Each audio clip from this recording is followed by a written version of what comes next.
নিজেদের একটা নির্বাচন সেটাকে সঠিকভাবে সুষ্ঠুভাবে পালন করতে পারবো না।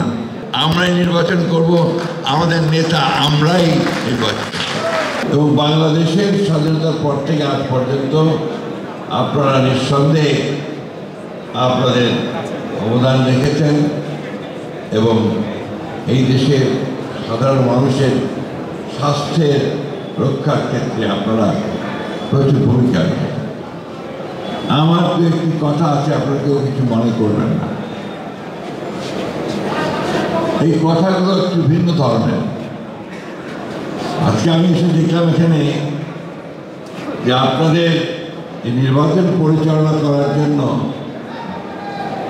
আপনাদের চিকিৎসকদের বাইরে আমাদের বিশিষ্ট প্রতিষ্ঠানগুলোর নেতৃবৃন্দকে দায়িত্ব দেওয়া হয়েছে এবং আমাদের কিছু আমলাকেও দায়িত্ব দেওয়া হয়েছে।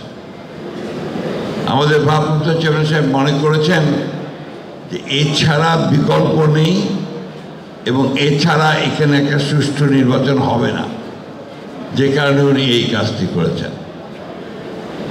আমি মনে করেছি যে আমরা জাতি হিসেবে কি এতই অক্ষম হয়ে গেছি যে আমরা নিজেদের একটা নির্বাচন সেটাকে সঠিকভাবে সুষ্ঠুভাবে পালন করতে পারবো না। হ্যাঁ, এটা হয়েছে, জাতীয় জীবনে সেই কাজটা হয়েছে। দীর্ঘ বছরগুলোতে আমরা কোনো সুষ্ঠু নির্বাচন পাইনি। কিন্তু আমরা তো আশা করি যে যারা শিক্ষিত, যারা সমাজের সবচেয়ে উচ্চ পর্যায়ের মানুষ, যারা এই দেশকে নেতৃত্ব দেয় স্বাস্থ্যক্ষেত্রে, তারা অন্তত তাদের সংগঠনের এই নির্বাচনটাকে তারা নিজেরাই সম্পন্ন করতে পারবেন। আমি আশা করব এরপরে আপনাদের নতুন যে পরিষদ, কার্যকরী পরিষদ নির্বাচিত হবে, আপনাদের নতুনভাবে যে সংগঠন আপনারা গড়ে তুলবেন, সেই সংগঠনে আপনারা অন্তত এই বিষয়টা আনতে পারবেন যে আমাদের সংগঠনকে আমরাই পরিচালনা করব, আমরাই নির্বাচন করব, আমাদের নেতা আমরাই নির্বাচন। মোনালিসা হেভি ফ্লো 15 পিস প্যাকেটের সাথে 8 পিসের একটি প্যাকেট একদম ফ্রি। আমি আগে বলেছি যে আমাকে ক্ষমা করবেন, হয়তো এটা আপনাদের অনেকের পছন্দ হবে না। আরেকটি কথা বলতে চাই যে ড্যাবকে অন্যান্য সাধারণ সংগঠনের সঙ্গে এক করে ফেলবেন না। ড্যাবের যে ভূমিকা অপরিসীম। একদিকে আপনারা মানুষের সেবা দিচ্ছেন, অন্যদিকে আপনারা এই দেশের ভবিষ্যৎ নির্মাণ করবেন। আপনারা স্বাস্থ্যনীতি তৈরি করবেন। আপনারা স্বাস্থ্যনীতি তৈরি করতে রাজনৈতিক নেতৃত্বকে সহায়তা করবেন এবং আপনারা ভবিষ্যৎ যে চিকিৎসক তৈরি করবেন, সেই চিকিৎসকেরা সত্যিকার অর্থেই পৃথিবীর অন্যান্য যে কোনো দেশের চিকিৎসার সঙ্গে তারা কম্পিট করতে পারেন, সেই অবস্থা তৈরি করবেন। একটি ছোট্ট কথা বলে শেষ করব। বহুদিন আগে, এটা সম্ভবত 86-এ আমার বাবা খুব অসুস্থ হয়ে পড়েছিলেন। তাকে নিয়ে আমাকে আপনার দিল্লিতে স্কটে যেতে হয়েছিল। তার হৃদরোগ হয়েছিল।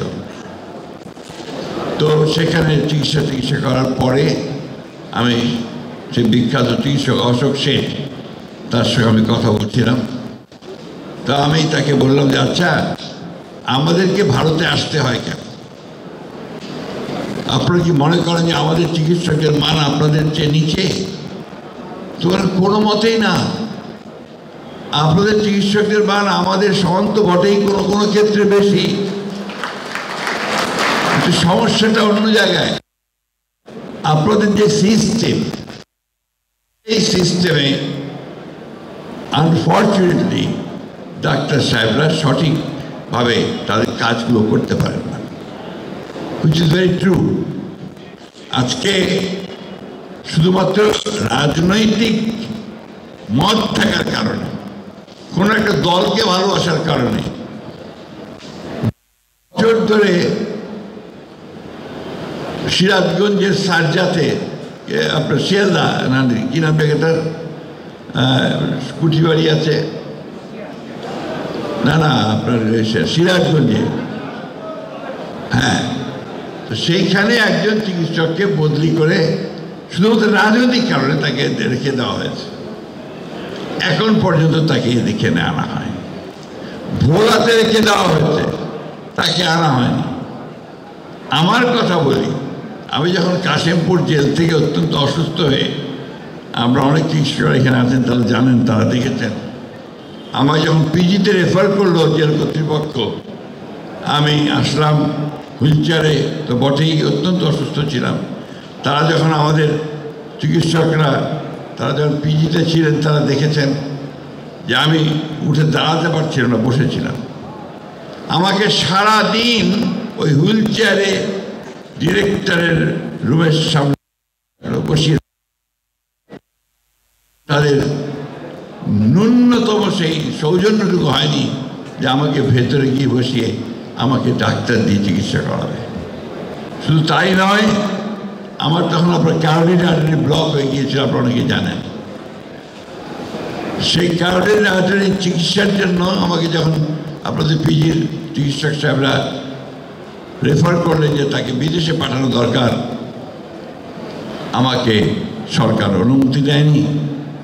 শেষ পর্যন্ত সুপ্রিম কোর্টে রিট করে 3 বার মেডিকেল বোর্ড তৈরি করে আমাকে আপনার বাইরে যেতে হয়েছে।